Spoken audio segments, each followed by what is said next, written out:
Les 14, 15 et 16 novembre, très vite, là ce week-end, le 8e salon artisanat et métiers d'art.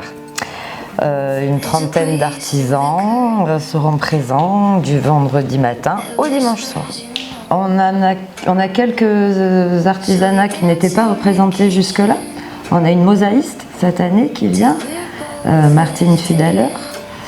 On a un vannier qui vient, qu'on n'avait jamais eu encore sur le salon, Timothée Cousin. Qui c'est qu'on a? On a une rempailleuse, mais on en avait une l'année dernière, mais ce n'est pas la même. Bernadette Sescos qui vient aussi faire du rempaillage. On a scrapbooking et fleurs en papier. Myriam Sévelin, voilà, qui elle non plus n'était pas sur le salon l'année dernière. Le retour de Denis Girard.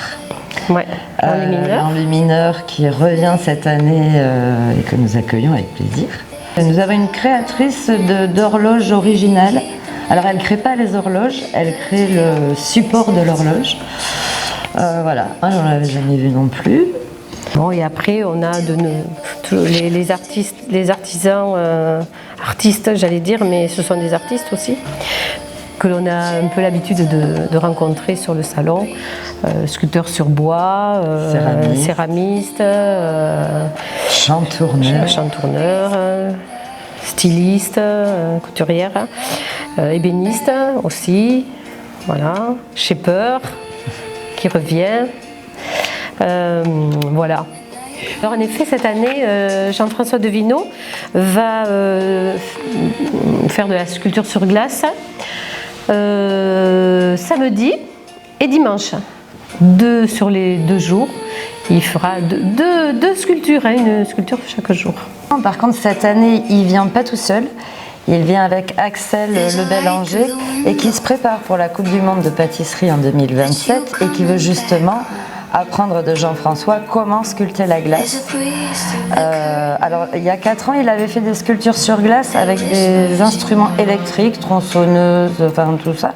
Cette année, ça va être qu'avec des instruments manuels. Alors moi déjà l'été, je commence à réfléchir à l'affiche parce que c'est ça qui est... voilà. Et après, on sollicite les artisans avec lesquels on a déjà travaillé. On voit un petit peu les retours et en fonction d'eux, on essaie d'en trouver des nouveaux justement pour qu'il y ait toujours de nouveaux artisans pour arriver à une trentaine parce qu'on ne veut pas plus, sinon c'est trop serré, moins intime. Voilà. Et après, un bon mois avant, on lance toute la com. Là, on commence à vraiment... Et là, depuis quelques jours, on lâche plus.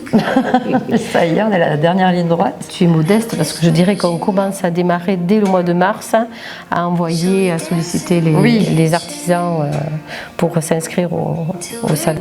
Sur tous les 3 jours, nous aurons un bar, un café, un salon de thé où il y aura possibilité d'acheter des pâtisseries et du thé, café, chocolat et autres. Et samedi et dimanche, il y aura possibilité de manger. On fera des plats où les gens pourront venir se restaurer. Alors, les bénévoles de Sainte-Colombe, les anciens jeunes et ensuite après tout le conseil municipal participe et heureusement et merci à eux d'ailleurs de bien vouloir de participer sur les 3 jours pour la préparation, l'organisation et de tout ce qu'il y a à mettre en place, les repas, l'organisation c'est pas rien parce qu'il faut préparer la salle et tout ça. Et voilà, et puis on remercie tous ces gens qui se donnent de leur temps aussi pour que ça se passe au mieux. Le salon se déroule les 14, 15 et 16 novembre de 10h à 18h au hall des sports de Sainte-Colombe et l'entrée est libre.